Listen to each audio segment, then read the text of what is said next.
Good is no fun at all.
Hey everyone, it's Movie Lover 120 here, and I'm here with a brand new movie review. And this movie review is going to be for a film that has just come out this weekend. It came out last night. The theaters as the newest film from the animation company Dreamworks Animation, as their probably first original film since 2017, which is almost like 5 years. Because most of the time actually 2019. And that is, of course, none other than The Bad Guys, which is based off a series of books. So anyway, what is this film about? Well, after a lifetime of legendary heists, notorious criminals Mr. Wolf, Mr. Snake, Mr. Piranha, Mr. Shark, and Miss Tarantula are finally caught. To avoid a prison sentence, the animal outlaws must pull off their most challenging con yet, becoming model citizens. Under the tutelage of their mentor, Professor Marmalade, the dubious gang sets out to fool the world that they're turning good. So, yeah, how was the film made? Well, around July 22nd, 2017, Australia's Daily Telegraph reported that several studios had expressed interest in adapting Aaron Barkley's book series The Bad Guys into a feature film. In March 2018, DreamWorks Animation announced the development of a film based on the book series, with Ethan Coen writing the screenplay. The following year, in October, it was reported that the film would be directed by Pierre Perifel in his feature directional debut, with Coen and Hilary Winston set to co-write the film's script. The film was described as having a similar twist on the heist genre that struck on fairy tales and what Kung Fu Panda did for the Kung Fu genre. The crew worked remotely during the COVID-19 pandemic, and the cast was announced on July 28, 2021. The film was executive produced by Coen, Blaby, and Foundation Media's Patrick Hughes. Inspiration for the design of the film came from Sony Pictures Animation's Spider-Man Into the Spider-Verse, which opened an opportunity for DreamWorks to pitch something that was more illustrative and stylized than their other films. Character designs were inspired by the book series, but also took inspiration from Herge, Toriyama, or DeRizzo, Fanquin, and Mobius, and a mix of styles from directors Luc Besson, Guy Ritchie, Steven Soderbergh, and Quentin Tarantino. The opening scene of the film was inspired by a similar opening scene from Tarantino's film Pulp Fiction. In the longest one-shot in DreamWorks animation history, it apparently lasted 2 minutes and 25 seconds and 7 frames. So, The Bad Guys had its world premiere at the Ace Hotel in Los Angeles on April 12, 2022, about 2 weeks ago. A week and a half, technically. The film began its theatrical release in several international markets, starting on March 16, 2022 in Israel, and was released yesterday on April 22nd in 2D and Realty 3D formats. And it so far has received generally positive reviews from critics, which is a good thing. When it comes to my reaction, low expectations were what I had when the trailer first appeared. When I first saw the trailer, I wasn't really interested to watch this film when I saw the trailer. I was like, another one of these films again. Because, the trailer wasn't really eye-catching or impressive. However, I decided to just see the film last night, and having just saw the film, I really wasn't expecting it to be pretty good. It's this feature animated film filled with genuine laughter, comical characters, and an above-the-par plot. Basically, our main characters of the film is this caper team that consists of a wolf, tarantula, piranha, snake, and shark, all of which play a different archetype for one another. This team of 5 is evil, and yet you might find that their personalities are pretty likable, charming, and even approachable. It's the heart of the film, the element that keeps the audience entertained aside from its narrative. It's kind of like, in a way, Ocean's 8 meets Zootopia. If you combine those together, this is what The Bad Guys is. You may find the first heist somewhat similar to Ocean's 8. Like there's the restrooms, kitchen trolleys, red carpet staircases, hackings, pretty much like every heist film, the red laser traps, all of which resembles strongly with the mega heist of the Met Gala in that said film.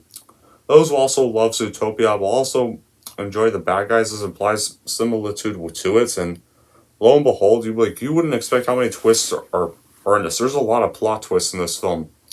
Like it's a plot twist on top of another plot twist, and just when you thought, there you go, they revealed all the twists. The film comes with another unexpected twist, showing that you kind of somewhat get deceived by the movie itself. And when you look back at it, it's amazing that kind of all the twists don't come as a force, but rather it oozes naturally, making it a perfect fit to the whole story. When it comes to the voice cast of the film, the voice cast also does a pretty good job.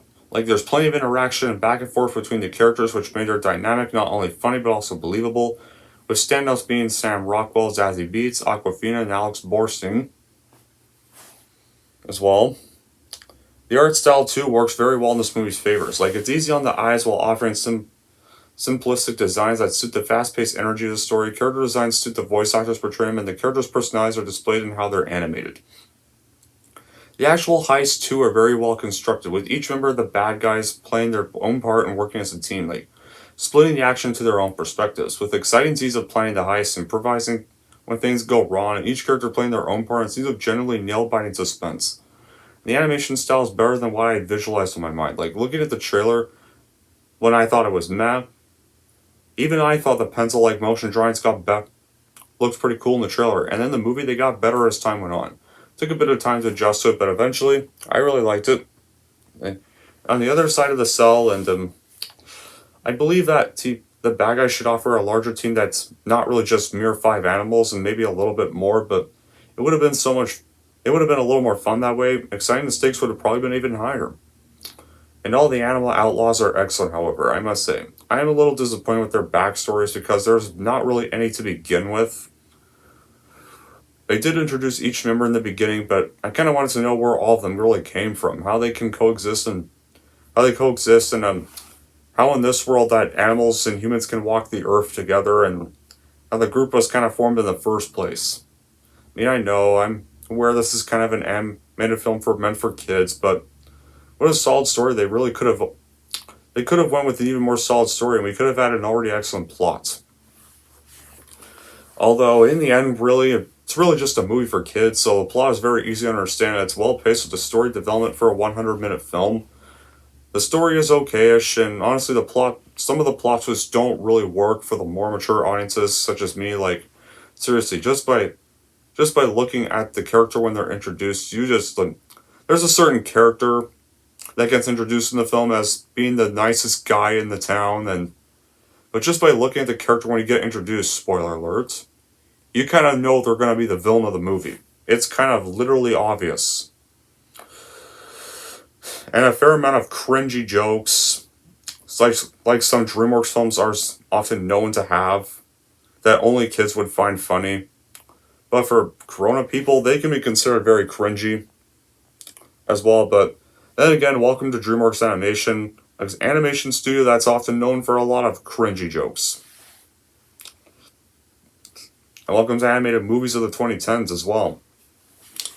But despite that stuff, I actually decently enjoyed The Bad Guys, and I think it's one of the better DreamWorks films in a long time, especially after quite a few disappointments we had beginning recently, like the Boss Baby film, Spirit, that new Spirit film that came out last year, the Trolls films.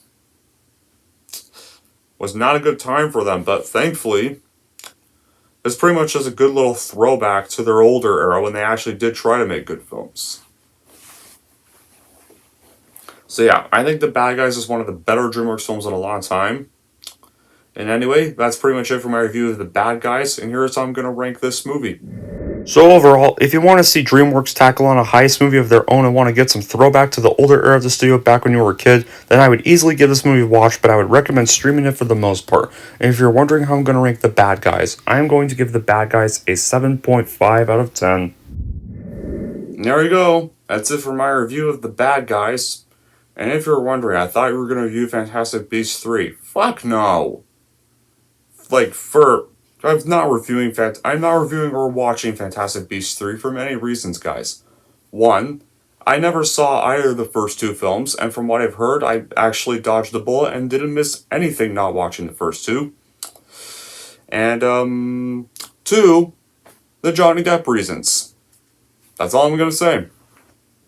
So yeah, I'm not gonna go watch Fantastic Beasts 3, so that's why I skipped it. If you were all wondering that, but yeah. Anyway, that's it for this review. I forget what comes out in May, but we'll see what comes out in May anyways, but till then guys, that'll be it for this review. Thank y'all for watching, and if you like this and want to see more, then don't forget to like, subscribe to Movie Lover 120.